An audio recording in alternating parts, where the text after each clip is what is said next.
কোচের চাকরি পৃথিবীর সবচেয়ে অনিশ্চিত চাকরিগুলোর একটি। দলকে জেতানোর পর মানুষটিকে বলা হয় তুমি অমর, পরে দল হারলে বলা হয় তোর মরণ হয় না কেন।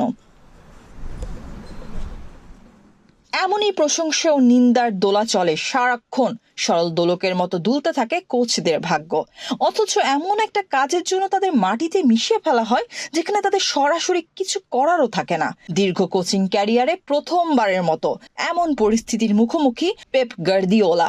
It's really important, not decisive, because there's still many tough games for both sides. We have more games to play, but we cannot deny how important it is. গত 2 মৌসুমে সব প্রতিযোগিতার মিলিয়ে 7টির বেশি ম্যাচ হারেনি ম্যানচেস্টার সিটি। সে একই দল সর্বশেষ 10 ম্যাচে 7টিতেই হারবে। নতুন মৌসুম শুরুর আগে কে ভেবেছিল 10 ম্যাচে মাত্র 1 জয়, এমন দিন যে আসবে তাও কি ভেবেছিলেন পেপ গার্দিওলা? তবে হয়েছেই তাই। এমন বাস্তবতার মুখে রাতে ইতিহাদ স্টেডিয়ামে ম্যানচেস্টার ডার্বির কঠিন লড়াই সিটিজেনদের সামনে। তবে নগর প্রতিদ্বন্দ্বী ম্যান ইউর অবস্থা আরো খারাপ। বাজে পারফরমেন্সের কারণে লিগের ম্যান সিটির অবস্থান 4 নম্বরে, আর ম্যান ইউ রয়েছে 13 নম্বরে। একই শহরে দুই জায়ান্টের হতশ্রী অবস্থা দেখে ম্যানচেস্টার আকাশও নিশ্চয়ই খানিকটা বিষণ্ণ। স্বাভাবিকভাবেই প্রশ্ন আসছে, কয়েক মৌসুম ধরে দুর্দান্ত পারফরমেন্সের ধারাবাহিকতা ধরে রাখা ম্যান সিটির এমন দুর্দশার কারণ কি? এর উত্তর হতে পারে চলতি মৌসুমে ব্যর্থতার অন্যতম কারণ দলের সেরা তারকাদের ইনজুরি। চোটগ্রস্ত দলটির অবস্থা এতটাই খারাপ যে 3 জনের বেশি নিয়মিত ডিফেন্ডার মাঠে নামাতে পারছে না তারা। ফলে সীমিত শক্তি নিয়ে খেলতে হচ্ছে গার্দিওলার শিষ্যদের।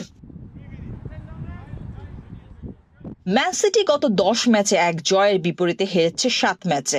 গার্দিওলা কোচিং ক্যারিয়ারে এক নজিরবিহীন অবস্থায় পড়েছেন। গত মৌসুমে ট্রেবল জয়ীদের এমন বিপর্যয়ে পড়বে তা কেউই কল্পনা করেনি। ইনজুরির কারণে রক্ষণভাগে দুর্বলতা, ফুটবলারদের ক্লান্তি ও আত্মবিশ্বাসের অভাব সবকিছু মিলিয়ে পরিস্থিতি আরো খারাপ করে তুলেছে। চ্যাম্পিয়ন্স লিগে সিটিজেনদের অবস্থান এখন 22তম। টুর্নামেন্টে টিকে থাকতে পরের 2 ম্যাচে ভালো ফলাফল করতে হবেই দলটিকে। পরের ম্যাচে তাদের প্রতিপক্ষ ফরাসি ক্লাব পিএসজি। দুদলই পয়েন্টের জন্য মরিয়া হয়ে খেলবে। The perfection doesn't exist in football, so you cannot be perfect and win the game. So we know, like it happened against Bayern Munich, and would happen in the future against top teams. Your standard has to be so high.